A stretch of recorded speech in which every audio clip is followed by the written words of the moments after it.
hozirgi paytlar juda ham ko'p kontentlarni xitoyliklar haqida yomon narsalar bo'lib chiqyapti.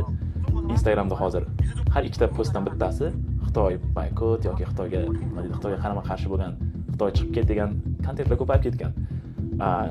Nima deydi, agar shu narsalar chiqib ketsa, yoyilib ketsa, O'zbekistondan tashqariga chiqib ketsa yoki Xitoy saytlarida agar shu narsalar ko'rib qoladigan bo'lsak, juda ham yomon deb o'ylayman. Nima deydi?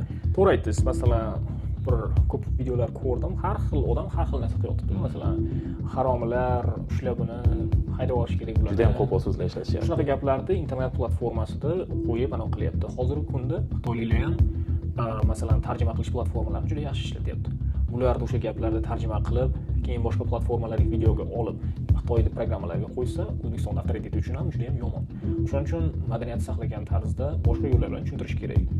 Bunaqa birinchi ildizini chuqurroq tushunib yetish kerak. Masalan, bizdagi mavzudan kelib chiqsak, 5-6 yildan beri masalan Xitoyda yashaganimizdan keyin hayotiy saboqlar asosida gapiramiz ko'p narsani.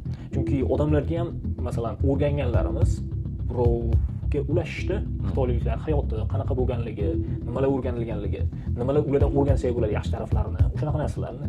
商务洽谈非常好，也是 very good.